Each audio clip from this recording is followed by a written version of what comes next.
Welcome to Kidsview Live. We are so excited that you joined us this morning. Who's feeling a little bit just kind of blah?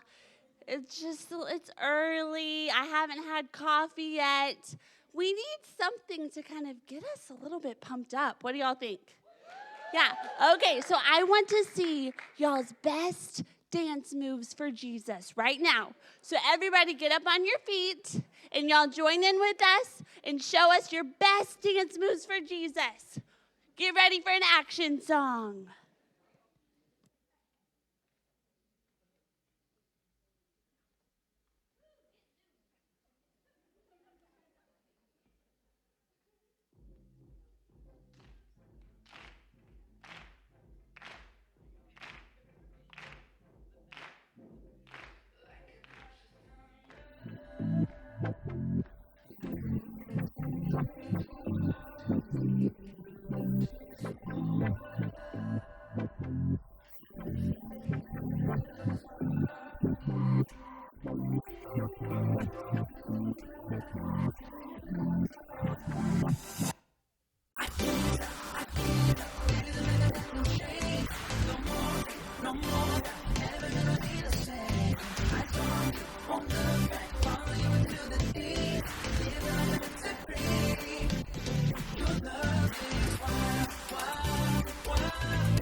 Hello.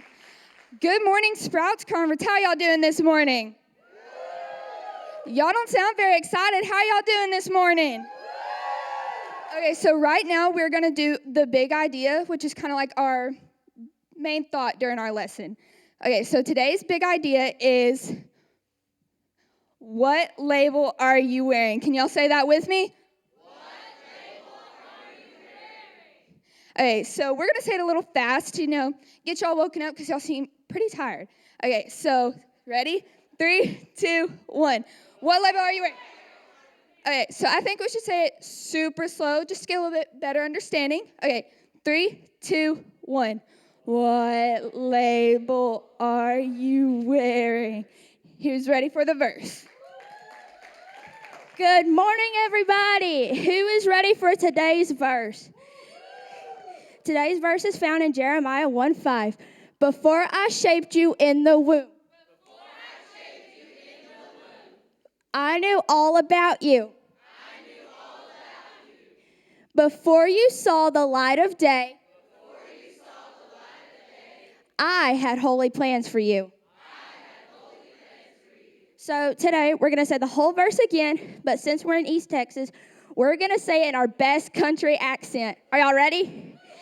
3, 2, 1.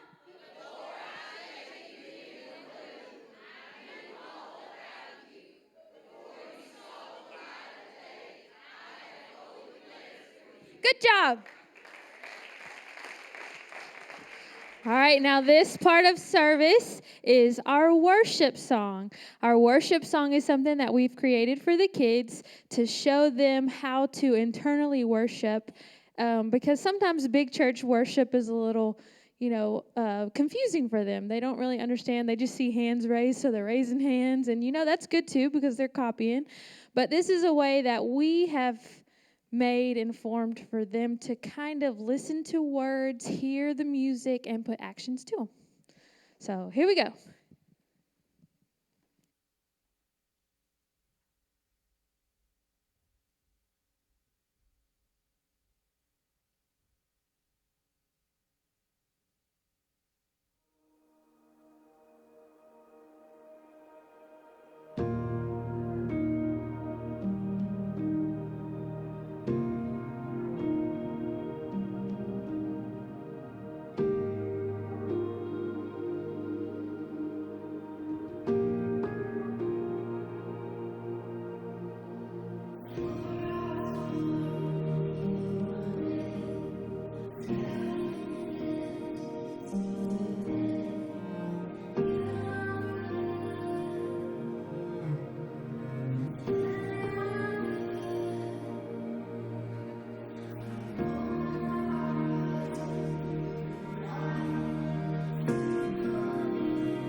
work. No matter how long you prepare ahead of time, no matter what you do, something always goes wrong, but that's okay. Just keep moving, keep going. The kids don't know. Now, who can tell me what the big idea was? What label are you wearing? Now, boys and girls, everything has a label. The shirt that I'm wearing has a label. The shirt that you're wearing has a label. Some of you have on a sweater, and if you read your sweater wrong, or maybe you're like me and your eyes don't work near as good as they used to, and you put the wrong fabric on, all of a sudden you realize it's got wool in it and you're allergic to wool and you break out in hives. Labels are important. Now, I've got some things up here with labels. Now, everyone knows what Tide is. Tide is something that you use. It's mouthwash. No. Tide is something that you use to wash your clothes with. Now, on the back of this Tide is a label. Now, this label tells me exactly how to wash it. If I've got a large load, I put like a quarter of a cup, it says. If I've got a medium-sized load, I fill it halfway full. Maybe if the clothes are just really dirty, I'll fill it all the way up. I don't know. I don't do a whole lot of laundry, but I need to start, boys and girls. Remember, do laundry for your parents. But also on this label, it tells me that this product right here was made with 100% renewable green energy, if that matters. Now I would not buy soap if it wasn't made with renewable green energy. I'm just joking. It's got a picture of a windmill on here. Labels can tell us all sorts of things about a product. Now, Lysol. I mean, this is big and bold. 99.9% of germs this thing kills, boys and girls. So if you're feeling bad, you're feeling sick, you can just spray some Lysol all over the counter. It'll help you feel better. Look at this, Ecos. I'm having fun up here. Ecos, plant-based cleaner. Do y'all think this really works? I would guarantee you that if put to a test, that Lysol would do a much better job than this Ecos plant-based cleaner. I don't know why, I just have this feeling. But on the label, it says that spray directly. This is where I need glasses. It says spray directly onto the product. Let sit for 45 minutes. Goodness. No, I don't say that. It might. I just can't see it. But on these labels, it will give us instructions and directions how to use each product, right? Now, boys and girls, how many of y'all like mac and cheese? Ooh-wee! Mac and cheese is so good. But do you know that if the wrong person eats mac and cheese, they will get extremely sick? Because it has milk in it. My wife is allergic to milk. So my whole life, she's allergic to whey and several other things that are derived of milk. And so when I go to the store, I'm constantly reading the back of the labels. And you know what happens? Sometimes I miss it. I miss that little word that means milk, because they disguise it in all sorts of little words. And I get home and I say, babe, I got these for you. You'll love it. And she starts reading the back of it. The first thing she does, every single thing we take home, she starts reading the back of the label. And she says, no, I can't have these. This has, and she'll name it off. Labels are important for people like that. How many of y'all like Reese's? Ooh-wee. Now, my wife is not supposed to eat Reese's because it has milk in it, but you know she will take a chance at being sick to have a good Reese's. But there are some people that if they took that chance because they have a peanut butter allergy, they could go to the hospital. So labels are important. So we have good labels, and then we also have bad labels. Just for a moment with me, I want you to imagine that you are a bag. Can you do that, boys and girls? Say, I'm a bag. All right. I've got 4 of them up here. So you're all one of these 4 bags. So these bags represent, don't be laughing over there, Sister Vicky. These bags represent bad labels that people will call us. How many of you boys and girls have ever been called ugly? Me. I have been called ugly so many times. And look at this. Can you believe that? But do you know what the Bible says? The Bible says in Psalms 139:14, I am wonderfully made. All your works are wonderful. Do you know, boys and girls, it doesn't matter what people call you. What matters and what's important is what Jesus says about you. I've got a few other labels here. Loser. I've got a bag here that says no one likes you. I've got a bag here that says you're stupid. How many times have we been called names?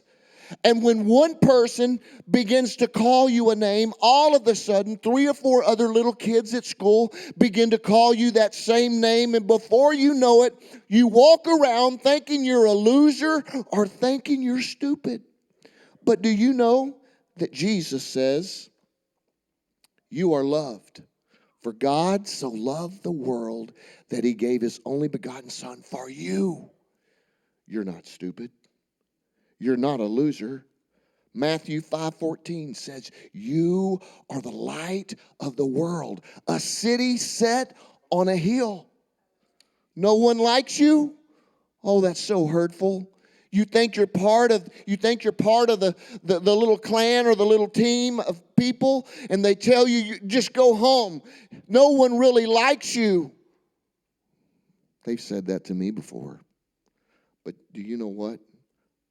1 Peter 2:9 says that I am royalty. It says we are a holy nation. We are God's very own possession. Boys and girls, it doesn't matter what anyone says. It only matters what God says about you. Now, last week, I had a really nice white shirt. And I dropped this shirt walking to my truck. Now, would you wear this shirt? No? I would not wear this shirt with all these stains on here. I would have to do what first? I would have to wash this shirt, boys and girls. Do you know that on this shirt, there is care instructions? The care instruction says that I have to make sure that I wash this shirt with other whites. I have to make sure that I put soap in it, right?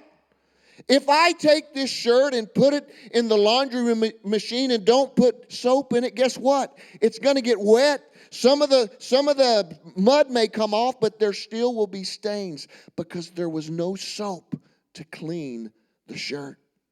Do you know, boys and girls, care instructions are so important? It's another label. Do you know that this word right here, the Bible, it is a book that tells us all about Abraham, Isaac, and Jacob. It gives us stories about their life. It tells us about the disciples and the apostles, but it also gives us care instructions. And do you know if we don't follow the care instructions that Jesus put in this book for us, we can't go to heaven and we can't be saved. Boys and girls, I want you to remember, not all labels are bad. God has labels for you too. Everybody look at your neighbor and say, I am his. Look at your neighbor and say, I am loved. Look at your neighbor and say, I'm royal.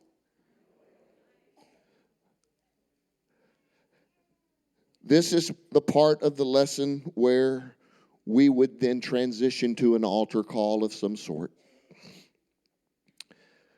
We won't finish this lesson because we have a lot of other things to cover. But this is just a mini little short presentation of what we would do on a Sunday morning just to keep our kids engaged, to keep things moving. But let me tell you, the most important part of the service is going to be the altar call. Okay? Not every service will we have them come to the altar. I would say 95% of the time they do. There are other times when you can read the room and you see the Lord is moving. They can pray right there. They can pray at their seat. But just be conscious. And then you're going to have some lessons that are instructional, bullying, things that may not be, what's the best word? I hate to use the word not spiritual, because all of your lessons need to have a component of spirituality. But there's going to be some lessons where, what's the right word to say, babe? She's always got words for me. She's always putting words in my mouth.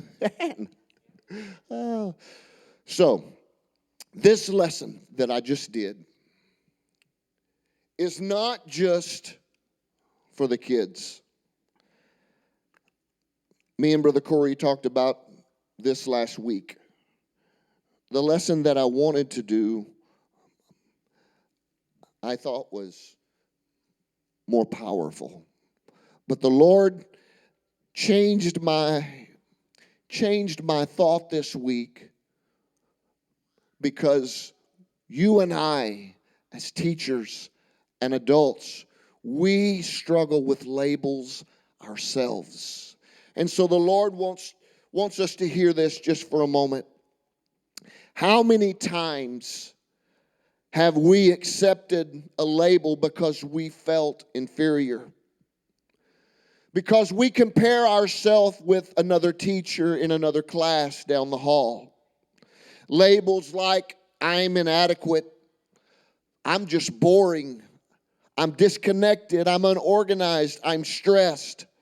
Or we look around the room and we let the enemy put doubt in our mind based on the size of the classroom that we have, based on our facilities, or based on the amount of staff that we have. That is a defeated mentality right from the start that can trap you into a cycle of excuses and put limitations on what the Lord wants to do. You see, labels stifle the move of the Holy Ghost. Label stifles Him working through us in our ministries. The fact is that sometimes we are unorganized. Sometimes we are stressed. We live in this world. But these words don't have to define us. It's time for us to remove our own labels and grow and let the Lord use us how He sees fit. Labels come from many areas. Areas like our past mistakes.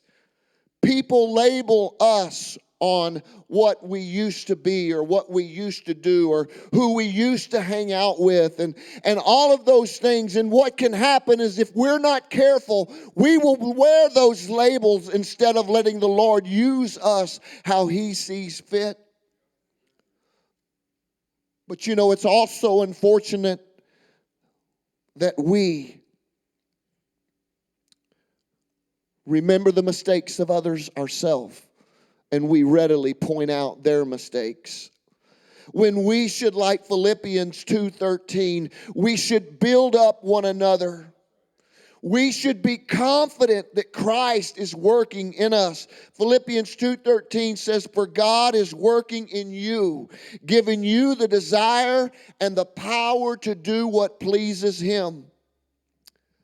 Another way that we label ourselves is our own mentality. I'm just a kindergarten teacher, or I'm just a children's ministry helper. I'm only in here because I was asked. These are things that we can take these on and say, no, I can't do that because I'm just this. When God is wanting to move you from here to here, it doesn't mean that He's moving you out of children's ministry, but He could have something greater for you in children's ministry. So be open. Don't wear a label. Value your position as a teacher because it is the greatest calling that you could ever have. You need to know that. There's a lot of glory can be put on evangelists and can be put on pastors and all of that is important. But do you know, without a good children's ministry, without a good youth ministry, the church will fail. Have you seen those churches? They go from 70 to 40 to 30, and it's just a few old saints that are still showing up. It shouldn't be that way. God has called us to reach the next generation. God has called you. When that little child comes in there, you figure out a way to keep them. When they transition over to youth, do you know what? You still are connected to that child. Wrap your arms around them, even though they may say, "Oh, I'm now too old. You can't give me a hug." No, you tell them you love them. You tell them, "Hey, I remember you were my favorite in Sunday school." Whether you wanted to put them under the... Encourage them, lift them up. I'm going to start chasing rabbits. I got to get back over here. You saw last night, it can be dangerous. Oh.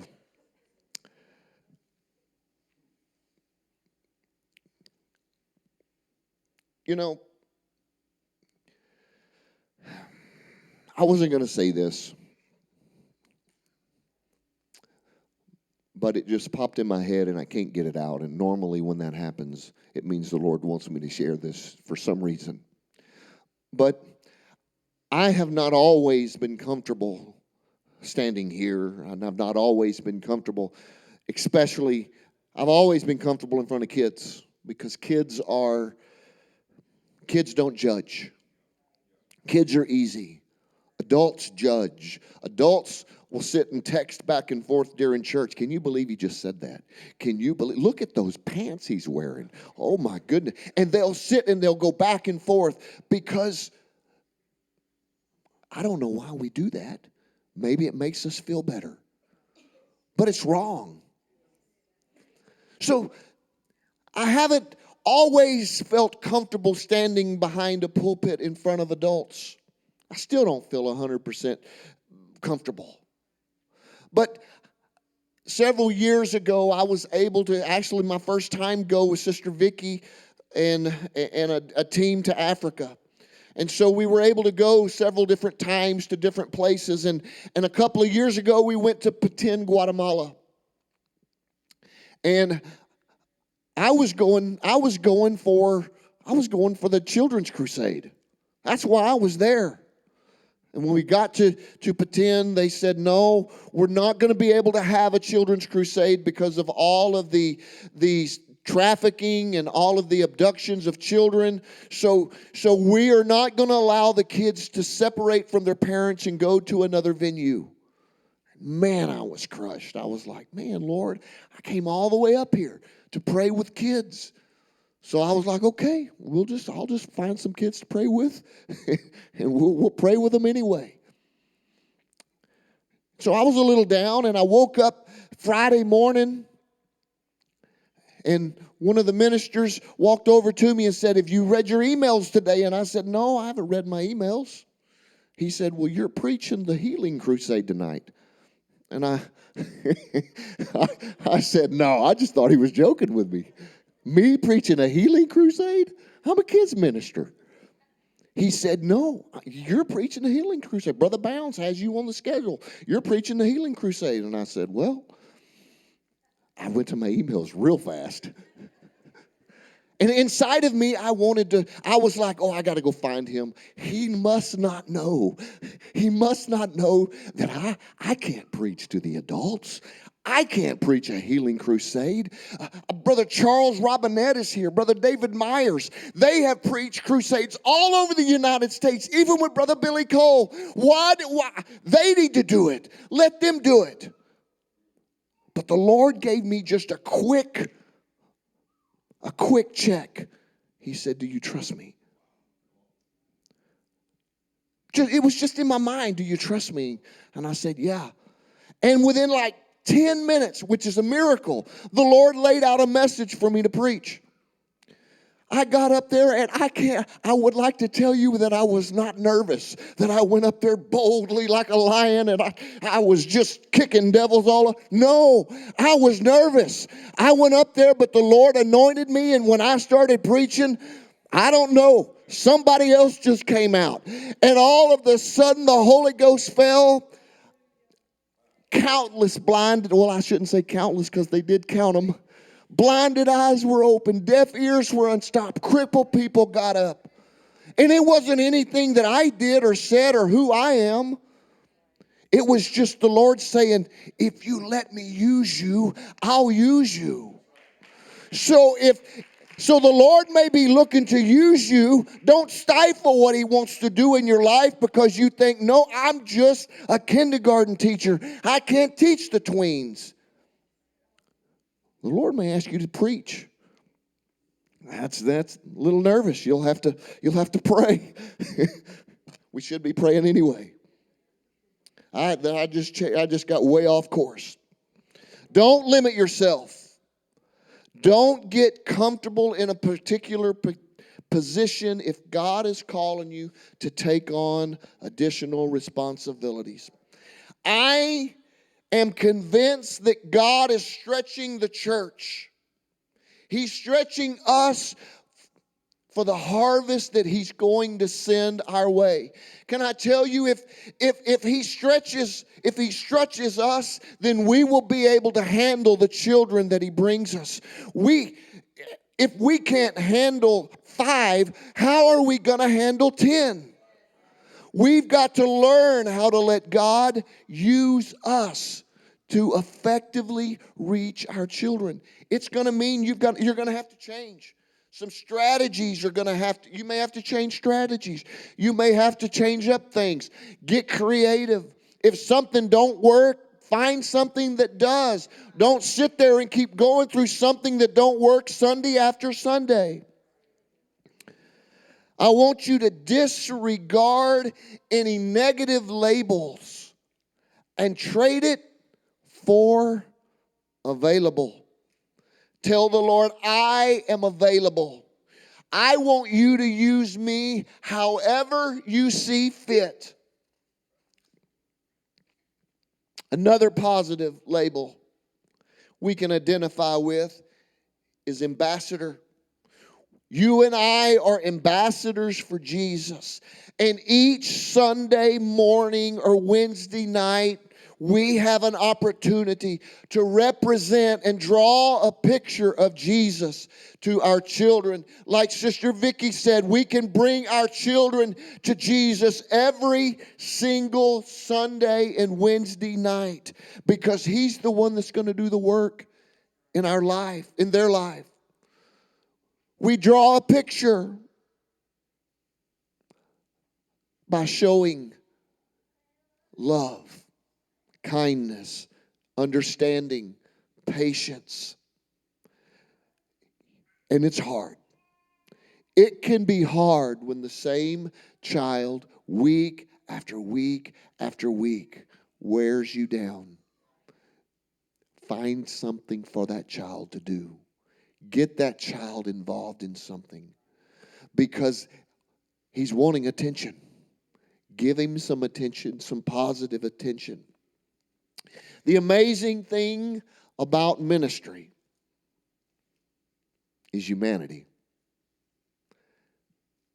our humanity. That God chooses to use you and me with all of our flaws, with all of our hang-ups, with all of the past labels that we should get rid of. And do you know, if we don't feel confident and we don't feel like we are, or we have the ability to lead, do you know we're in really good company? Because Moses didn't either. Moses led one of the greatest group all the way to the promised land.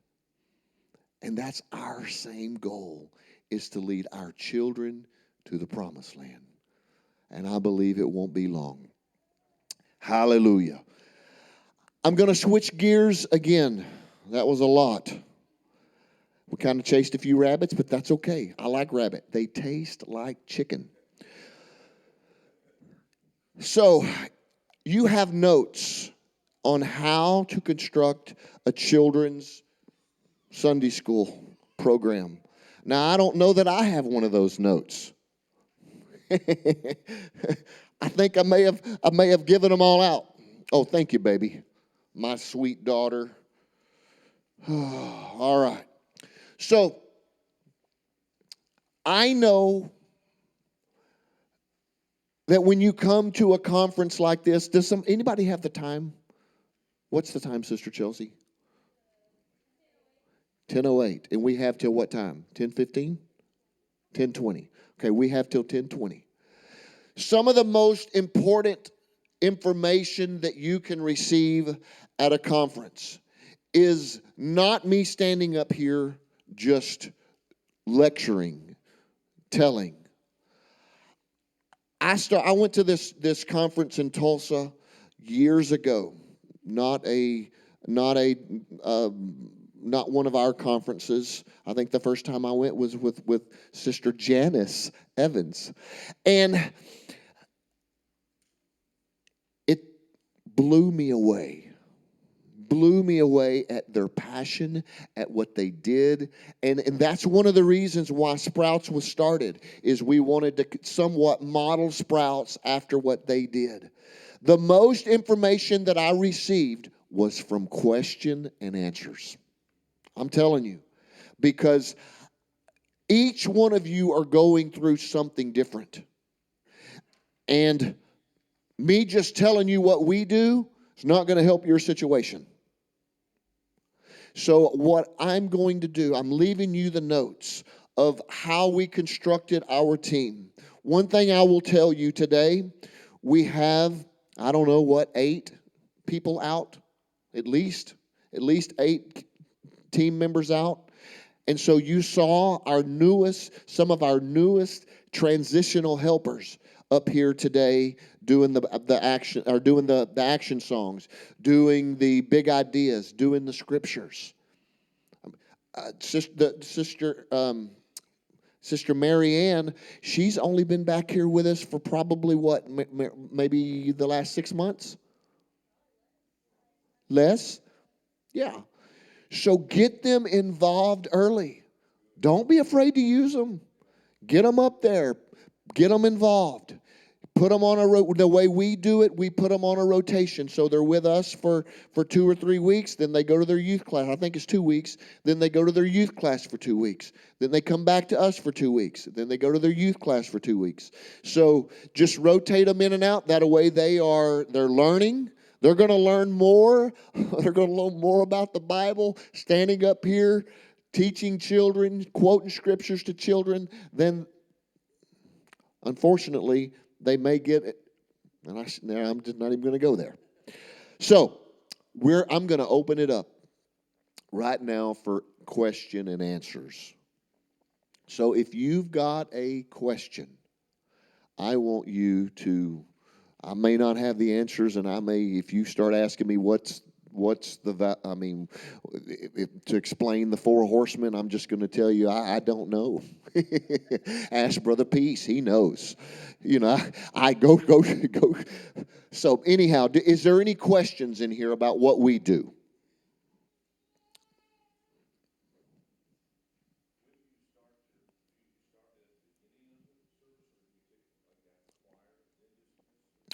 So the way we structure our Sunday morning service here is we have the adults are in here, and they do worship just like they would on a Sunday night service. They do worship, and then they dismiss the youth to the youth class.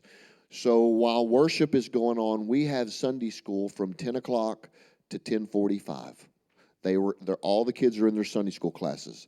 And then from 10:45, they are dismissed to us until church is over.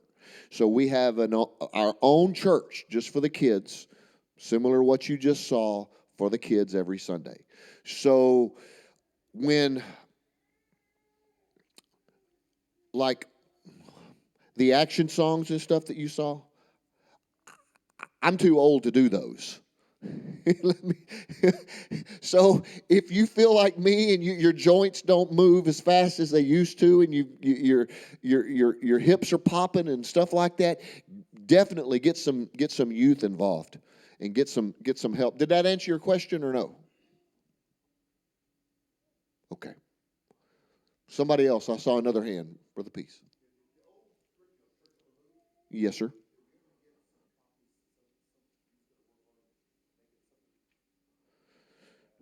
For Church on the Move, well, Church on the Move, yeah, you can't hardly find it anymore. Now, I've got every one of their stuff because I bought them years ago. And unfortunately, Kidsview material or kids church material is not the easiest thing to get your hands on. Now, I write our own curriculum for us. We'll periodically go back and do some stuff from Church on the Move, and a lot of times we'll pick that out when I'm working on a series. For the past year, probably I've really relied on other things, but we write our own stuff here for the kids, and honestly, it's really just what the Lord starts talking to me about during the week. If you start asking the Lord, what do I need to show the kids this week? Do you know He's going to show you something on a Monday morning or a Tuesday, and that's going to trigger something in your mind. And all of a sudden, you're going to see something else on a Wednesday or a Thursday, or somebody's going to say something to you. And before the week's over, you've got your message. Now listen. You have to be listening to the Lord. You have to be in tune with Him. In other words, you have to be constantly saying, Lord, what do you want me to tell our kids? You can't go through the week all week long and wait till Saturday night and say, oh my goodness, I've got kids church tomorrow morning. I've got to teach a lesson. You're going to end up winging it, and you know how that goes over. I mean, sometimes the Lord blesses something and He magnifies something, even though because we are human. But if you do that every week, don't expect it to be powerful. You've got to work on it. What I do, okay, and this may help you if you want to write stuff for your kids' church. I break it up into series. So like, and I've got, I think, 6 or 7 different 12-month series. And they were all supposed to be available, but the editor has just dropped the ball. And I don't know that I'll ever get them. So where I'm having to go back now and re-edit them and redo it. But one of these days, all those will be available. It's all good content. But what I do is I will come up with an idea, like a rock. And I may build 5 or 6 lessons around a rock. One year, I brought in a rock we had to use a tractor to get it into the Kidsview room. It was so big. I mean, a massive rock. And I mean, there are so many lessons in the Bible about rocks. I mean, you build your house upon a rock. We are a rock. Jesus is our rock. There's so many lessons you can just find something and just build a lesson build a series off of 4 or 5 lessons. One of the greatest, and I don't know if you can find it. Maybe it's on YouTube, or maybe you can find it in the archives somewhere. Maybe Google it.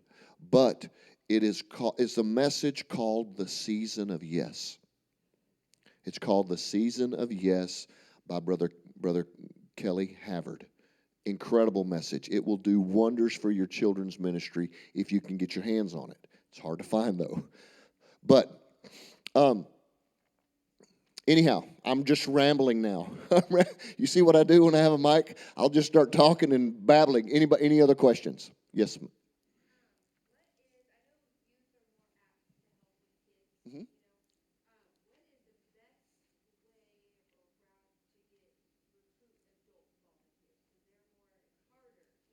It's harder.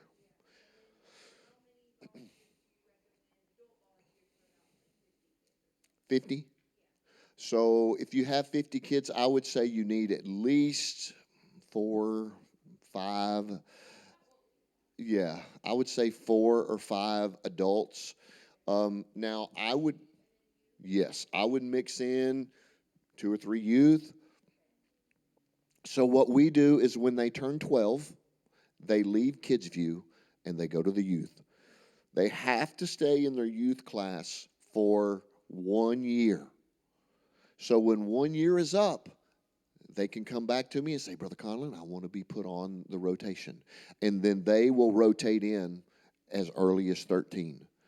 And a lot of our Sunday school teachers now, at some point, they were workers in Kidsview.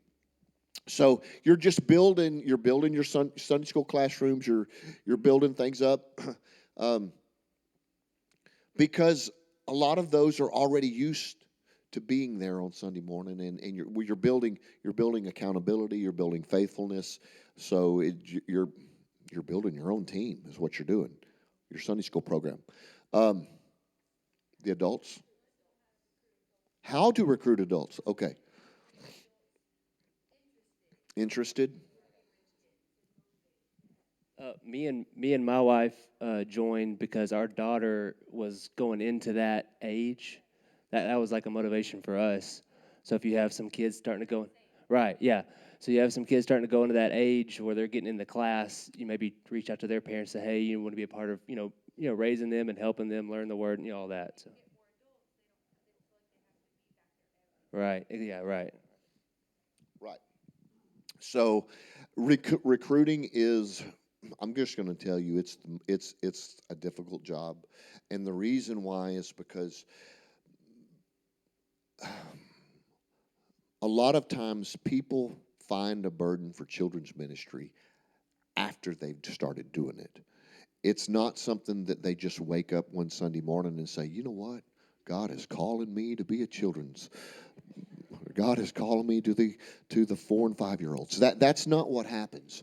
What happens is you say, hey, I need you to help me out. Can you come help me for 3 weeks? Can you give me 3 weeks? Or can you give me 3 months? You don't make it sound like they're going to have to be in there for eternity, because you won't get them in there. Now, you may get them in there for 3 months, and they may stay for an eternity. But that's because somewhere in that 3 months, the Lord did something in their life, and they say, you know what, this is incredible. I'm called to do this, and they realize they can do it. But this is the thing. You put somebody in a classroom, you give them material. Don't expect, if they've never taught a class before, don't expect them to go in there and be able to just do it. Make sure you get some material for them to teach out of. And if you use PPH, Pentecostal Publishing House, if you use their materials, they have more stuff in one lesson than you could do. I mean, you could take one of those lessons and do like three classes because there's so much stuff in there. So you've got to explain that to the new teacher as well, because if you don't, they're going to try to do it all. They're going to try to cram an hour and a half into a 30-minute class. So you got to tell them, hey, look, don't either you tell them don't do this, don't do this, don't do this, or you tell them go through here and you pick out one or two things that you can do, because that works best. Everybody has a different personality. Some people are shy. Some people will just ramble. Some people have never seen a stranger. And so those people, I mean, you're going to have different levels of comfortability in the room. So just make sure you give them wings. In other words, you let them grow. And when you're standing in there and they bomb, they teach a lesson that's just, oh my goodness. And let me tell you, I have heard some bad ones. But you know what? That was great. That was really good. That was really good. If you don't encourage them, if they're already feeling like, oh my goodness, that was the worst lesson I've ever taught in my life, then, and you don't, is it time already? And you don't encourage them, they're going to bow out. They're going to begin to wear a label. I can't do this. It's not for me.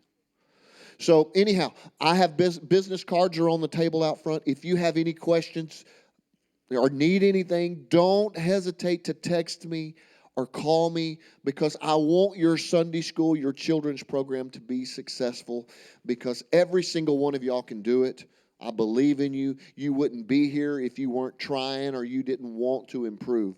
So if you have any questions, don't hesitate to call, to ask, find us. We will definitely help you any way we can. So now let's see here. I will tell you it's 10:20. So the next sessions, do y'all already have them? Okay, so if you know where you're going to be, you can go ahead and head those directions and get ready for your next class. Thank you guys so much for being in here.